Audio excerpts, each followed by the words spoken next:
tunnel carpien.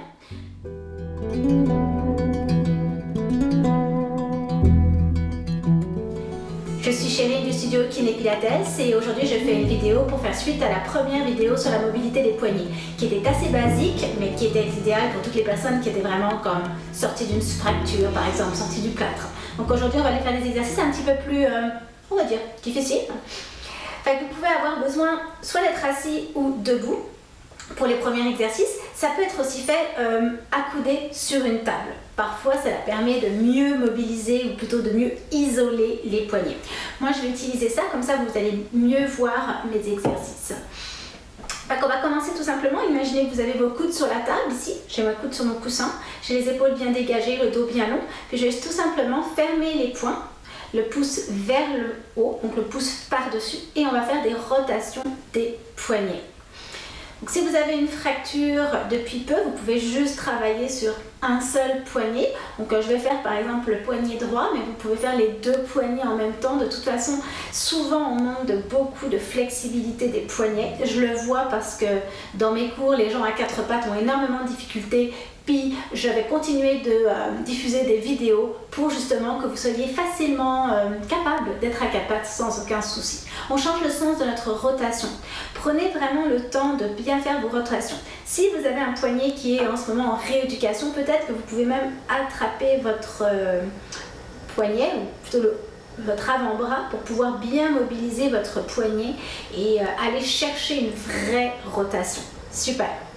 Maintenant, vos poings sont fermés. Vous allez les amener vers le haut au maximum et vers le bas au maximum.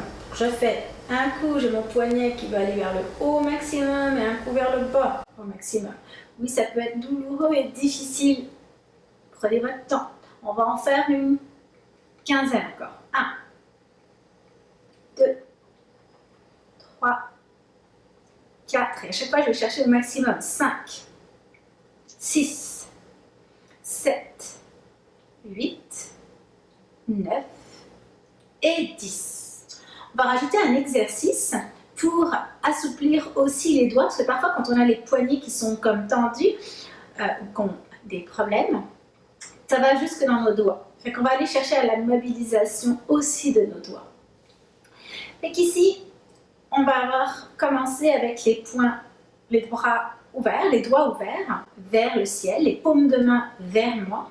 Et tranquillement, on va aller enrouler une phalange à la fois de chaque doigt jusqu'à fermer nos poings. Et on va dérouler une phalange à la fois vers le ciel. C'est un peu comme un petit minou qui rétracte ses griffes vers... mon chat, il fait ça sur mes cuisses, là. Il fait ça sur la couverture. C'est exactement la même chose. Il va aller vraiment chercher une phalange à la fois.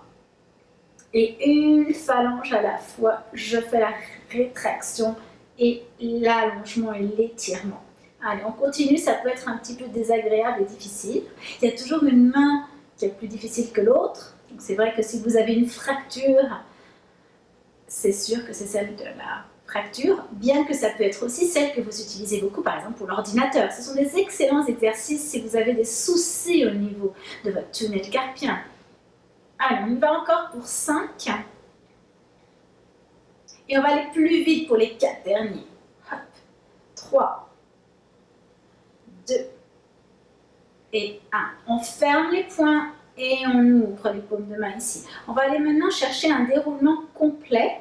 Donc au fur et à mesure, je vais commencer d'abord par le pouce, puis progressivement, je vais aller chercher à étirer au maximum. Je vais vraiment faire un étirement maximal de mes poignets pour envoyer mes doigts très ouverts vers le plancher. Et je vais commencer par le petit doigt, puis enrouler un doigt à la fois. Et là, je vais faire une flexion maximale de mes poignets, de mes poings vers moi. Et je continue. Je commence d'abord par les pouces, puis j'y vais un doigt à la fois et j'étire au maximum.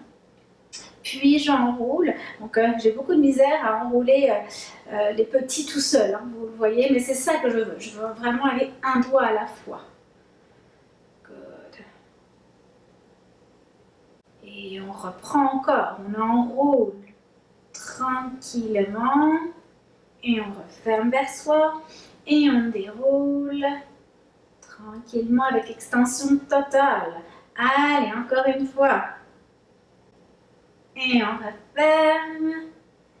Si vous voulez plus de vidéos sur les poignets, eh ben, faites-moi un petit like ou envoie-moi un petit commentaire pour me dire oui, plus de vidéos, plus d'exercices, des nouveaux exercices, j'en ai plein, fait que faites-le moi savoir. Allez, on est parti une dernière fois. Okay.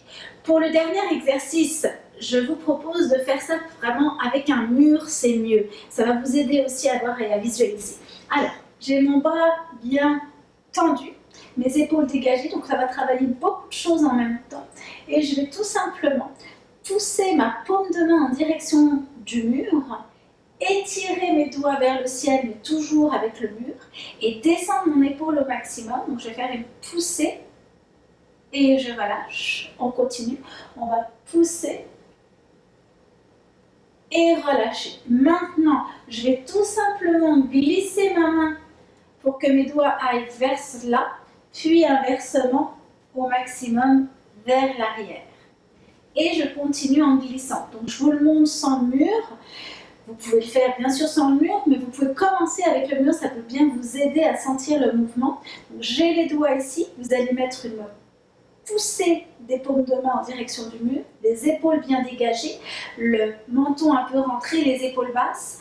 On garde la position, on pousse les doigts, on pousse la paume de la main vers le mur et tranquillement on fait une rotation maximale dans un sens et dans l'autre. Donc, quand vous l'avez bien compris avec le mur, vous pouvez commencer à le faire sans le mur, mais allez chercher un maximum d'extension. C'est sûr, c'est très dur, c'est très désagréable, et même si c'est un seul poignet qui vous fait mal, cherchez les deux, parce que comme je vous dis souvent dans mes cours, les gens en position de quadrupède, donc à quatre pattes, ont énormément de misère et ils sont toujours à arrêter les exercices parce que leur poignet leur fait mal. Donc renforcement des poignets, des muscles des poignets, tout aussi en les étirant. Donc aussi on fait du renforcement mais on est dans l'allongement, donc ça va vraiment nous aider. Super! Et on relâche, magnifique, voilà. Alors c'était tout pour aujourd'hui. Si vous avez aimé la vidéo, merci de liker, merci de donner vos commentaires ou si vous avez des questions. Vous pouvez vous abonner à ma chaîne, je pourrai continuer à faire des exercices pour les poignets, améliorer et assouplir. Merci et à bientôt.